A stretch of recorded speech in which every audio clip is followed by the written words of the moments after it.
Hello boys and girls, good evening, नमस्कार। कैसे हैं आप सभी लोग? उम्मीद करता हूं कि अच्छे होंगे। So I welcome to my YouTube channel 10V academy, जिस कम्प्लीटली एजुकेशनल चैनल। और पिछली वाले वीडियो को देखने के लिए, सब्सक्राइब करने के लिए, शेयर करने के लिए और लाइक करने के लिए थैंक यू। आपके इन सभी चीज़ों से मोटिवेशन मिलता है ताकि आगे आप लोगों के लिए एक अच्छे से अच्छा कंटेंट प्रोवाइड किया जा सके। इस लॉकडाउन को वैकेशन मत बनाना, बस ये समझिए कि आपको पढ़ने के लिए टाइम मिला है, ना कि वैकेशन के लिए। तो बस अपनी मेहनत को इसी तरह से आगे लेके चलते रहिए। So without wasting our time हम आज के बारे में बात करेंगे, जो आज का हमारा टॉपिक होगा। So starting from the first point, that is stock and flow. ये हमारा पहला टॉपिक होगा। हम स्टॉक्स एंड फ्लोज के बारे में पढ़ेंगे। दूसरा पॉइंट हमारे पास होगा 4 सेक्टर ऑफ द इकोनॉमी, यानी हमारी इकोनॉमी के वो 4 पिलर जिस पे हमारी इकोनॉमी चलती है, यानी जिसके बगैर इकोनॉमी रन नहीं करेगी। And the third point, that is intersectoral flows, यानी स्टॉक और फ्लो को पढ़ने के बाद हम फ्लो को थोड़ा सा कैटेगराइज करेंगे और उसमें देखेंगे कि हमारी इकोनॉमी में जो चीज़ें फ्लो होती हैं तो उसमें कौन कौन से सेक्टर्स, क्योंकि आपका जो सेकंड पॉइंट है 4 सेक्टर्स, तो उन सेक्टर्स में से कौन से सेक्टर्स आपस में डिपेंडेंट हैं, जिनके बगैर, एक दूसरे के बगैर काम नहीं चल पाएगा। तो आते हैं हम लोग अपने रियल फ्लो और मनी फ्लो पे, जो आपकी 2 पार्ट हैं आपके थर्ड पॉइंट के। हम लोग पढ़ेंगे रियल फ्लो के बारे में भी और मनी फ्लो के बारे में भी डिटेल में। Clear? Let's start from the first point, that is stock and flow. किसे स्टॉक बोलते हैं और किसको फ्लो बोलते हैं? तो स्टॉक और फ्लो की अगर बात किया जाए तो स्टॉक जो है उसे बोल सकते हैं कि the quantity which can be measured at the point of time, यानी एक समय पे जिस चीज़ को आप माप सकें उसको बोल सकते हैं स्टॉक। जैसे एग्जांपल में दिया हुआ है 10,000 rupees is in my bank account on 10th January, 1st जनवरी, 30 जनवरी, यानी किसी एक डेट पे अगर आपके पास कुछ पैसों के बारे में कुछ बातें की जा रही हैं तो that measurement of that quantity will be categorised as stock, क्योंकि एक पर्टिकुलर टाइम पे, एक पर्टिकुलर डेट पर है। लेकिन फ्लो जो दूसरा आपका पार्ट बनता है उसे क्या बोलते हैं?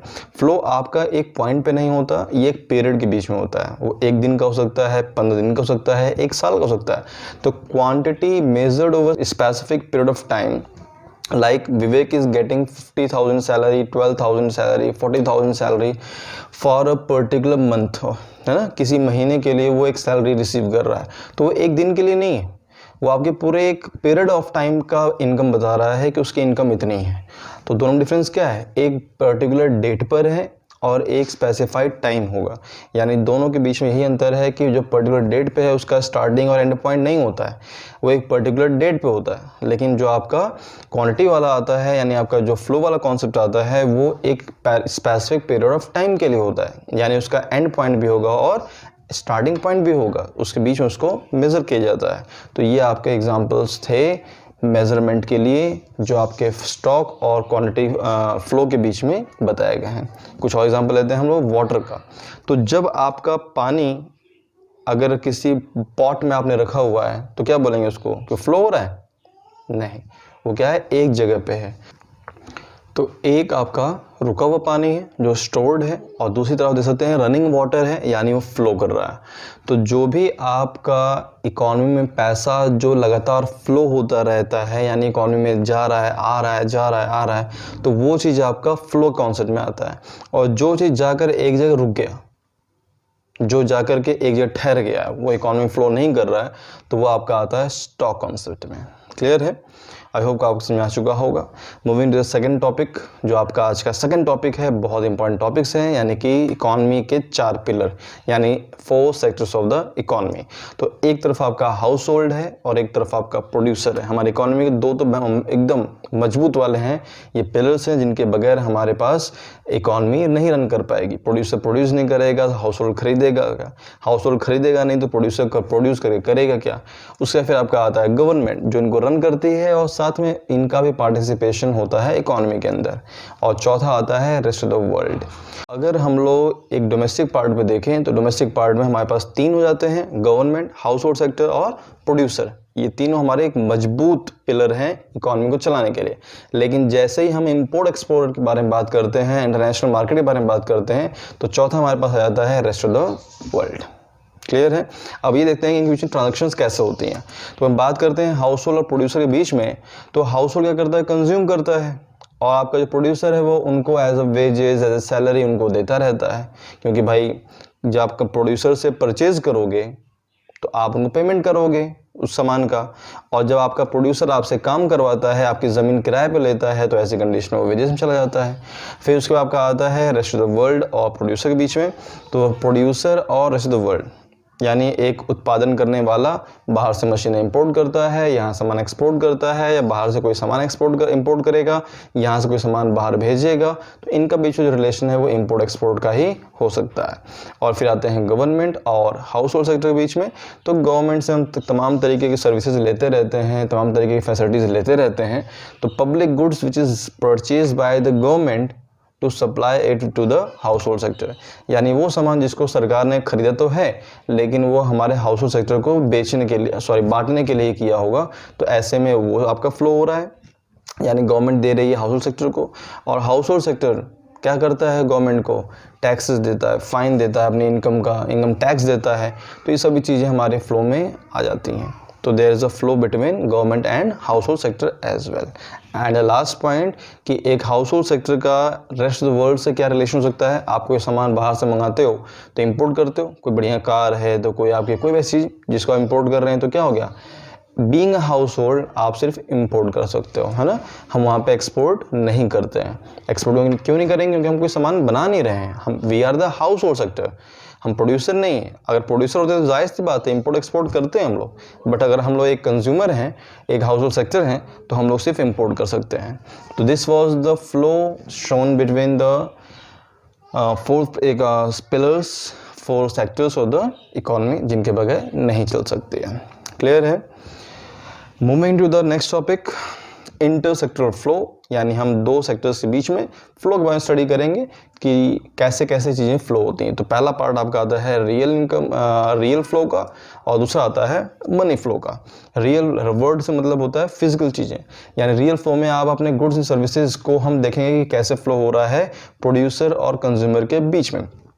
आप मारुति ने कार प्रोड्यूस की, मारुति की कार प्रोड्यूस करने के बाद वो कार कहाँ आ रही है, इकोनॉमी में आ रही है। कौन खरीद रहा है, हाउस होल्ड सेक्टर खरीद रहा है।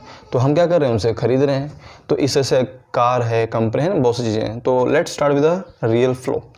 तो हम यहाँ देखेंगे real flow refers to the flow of actual goods and services in the economy. यानी रियल फ्लो क्या है, आपकी इकोनॉमी में बहने वाला पैसा, जो रियलिटी में आपकी इकोनॉमी में बहने वाला सामान, यानी flow of goods and services in the economy.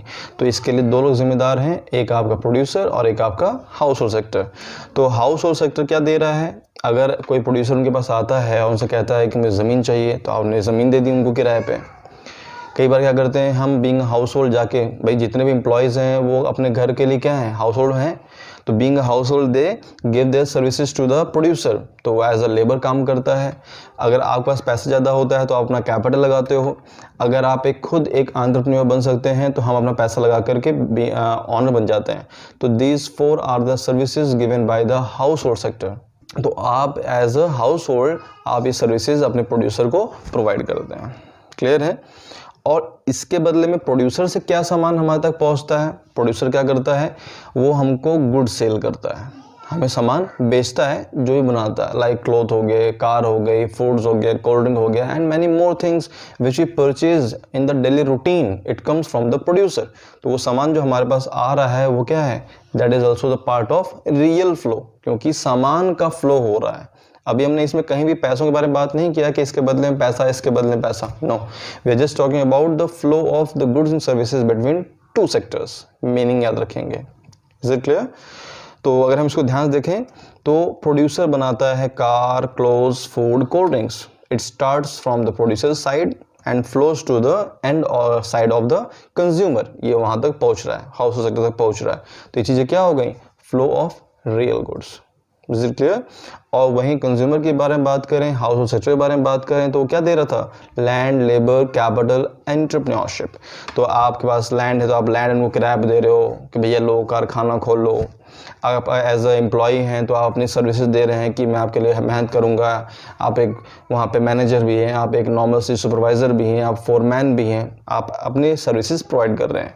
आपके पास पैसा ज़्यादा है तो एज आप shareholder, as a debenture holder आप अपना पैसा वहाँ पे इन्वेस्ट करते हो, तो वो क्या हो गया, एज अ कैपिटल आपने लगा दिया। और एंटरप्रेन्योरशिप में आप अपना पैसा वहाँ पे लगा करके अपना खुद का बिजनेस सेटअप करते हैं। तो ये 4 आपके सर्विसेज हैं जो फ्लो होते हैं हाउस होल्ड सेक्टर से प्रोड्यूसर तक। Is it clear? उम्मीद करता हूँ आपको ये समझ आ गया होगा। क्लियर? और चलते हैं आपके इंटरसेक्टरल फ्लो के सेकेंड पार्ट में, जो आपका आता है मनी फ्लो। यहाँ पे हम पैसों के बारे में बात करेंगे, गुड्स के बारे में बात नहीं करेंगे। ठीक है? तो सेक्टर्स तो आपके वही दोनों रहेंगे, प्रोड्यूसर और हाउस होल्ड सेक्टर, लेकिन हम यहाँ पे देखेंगे कि मनी कैसे फ्लो करता है ना। तो मनी फ्लो कॉन्सेप्ट क्या कहता है? Money flow refers to the payment made by the household sector to producer, ठीक है, and the payment made by the producer sector to the household sector. यानी पैसों का भुगतान किया जा रहा है हाउस होल्ड सेक्टर से प्रोड्यूसर सेक्टर तक और प्रोड्यूसर सेक्टर से हाउस होल्ड सेक्टर तक। तो भाई प्रोड्यूसर से आप अगर सामान खरीदोगे तो पेमेंट करोगे उसको, और जब आप अपनी सर्विसेज, अपनी लैंड उसको दे रहे हो काम करने के लिए, तो प्रोड्यूसर आपको भी उसके बदले में कुछ देगा, पैसा ही देगा ना। तो यहाँ पे हम स्टडी करने जा रहे हैं पैसा कैसे फ्लो होता है प्रोड्यूसर और हाउस होल्ड सेक्टर के बीच में। तो अगर हम देखें गौर से कि प्रोड्यूसर अगर सर्विसेज को ले रहा है, हाउस होल्ड सेक्टर का लैंड, हाउस होल्ड सेक्टर का लेबर, हाउस होल्ड सेक्टर से पैसा पूंजी, हाउस होल्ड सेक्टर से एज ए एंटरप्रेन्योरशिप, तो ऐसी कंडीशन में उनको पे करेगा। तो क्या पे करेगा? अगर लैंड यूज़ कर रहा है उन लोगों की तो उनको रेंट देगा, एज ए लेबर उनको अपने फर्म में काम करवा रहा है तो उन्हें सैलरी वेजेस देगा, उनके कैपिटल को यूज़ कर रहा है तो उनको इंटरेस्ट प्रोवाइड करेगा, एंड इफ बीइंग एंटरप्रेन्योरशिप आप उनको प्रॉफिट देंगे। तो ऐसी कंडीशन में ये आपका हो जाता है। दूसरा देखा जाए तो आपका हाउस होल्ड सेक्टर क्या कर रहा है? If we are purchasing clothes, car, food, cold drink and other activity products, तो उसके बदले में आप भी तो भैया उनको पेमेंट करोगे प्रोड्यूसर को। तो आप कहेंगे सर हम तो प्रोड्यूसर पेमेंट नहीं करते, हम तो पेमेंट करते हैं शॉपकीपर को। तो एक्चुअली जो आप पैसा शॉपकीपर को दे रहे हैं तो वही तो इकॉनमी में फ्लो हो रहा है, फिर वो पैसा आगे बढ़ता चला जाता है। तो ये हमारे जो हैं एस्पेक्ट्स हैं जो हमारे फ्लो होते हैं। तो हाउस होल्ड सेक्टर क्लोथ खरीद रहा है, कार खरीद रहा है, फूड खरीद रहा है, प्रोडक्ट्स परचेज कर रहा है, तो पैसा पे कर रहा है किसको? प्रोड्यूसर सेक्टर को। तो लगातार पैसा जो आपका है वो आपके हाउस होल्ड सेक्टर से प्रोड्यूसर के पास वो फ्लो होता रहता है। ठीक है? और दूसरी तरफ प्रोड्यूसर आपके लैंड को यूज़ किया, आपके मेहनत को यूज़ कर रहा है, आपको एज ए एम्प्लॉय अपने पास रखता है, तो आपको रेंट के नाम पे, आपको सैलरी के नाम पे, आपको इंटरेस्ट के नाम पे, आपको प्रॉफिट के नाम पे वो पेमेंट करता रहता है। तो इस तरीके से मनी का फ्लो वहाँ पे होता रहता है। आ गया समझ में? तो ये था आपका money flow which shows the flow of money. जो मीनिंग है वो उसके अंदर ही छुपा हुआ है। The flow of money from one sector to another sector is known as money flow and it can be in the any form. बस आपको ये समझना है कि अगर ये सेक्टर है और ये सेक्टर है तो इसके बीच में पैसा किस वजह से फ्लो कर रहा है और कब फ्लो कर रहा है, वो सिचुएशन आपको याद रखनी है और आपको बस ये डिस्क्राइब करना है कि पैसा क्यों फ्लो हो रहा है, तो ये आपको आंसर दे सकता है। क्लियर है?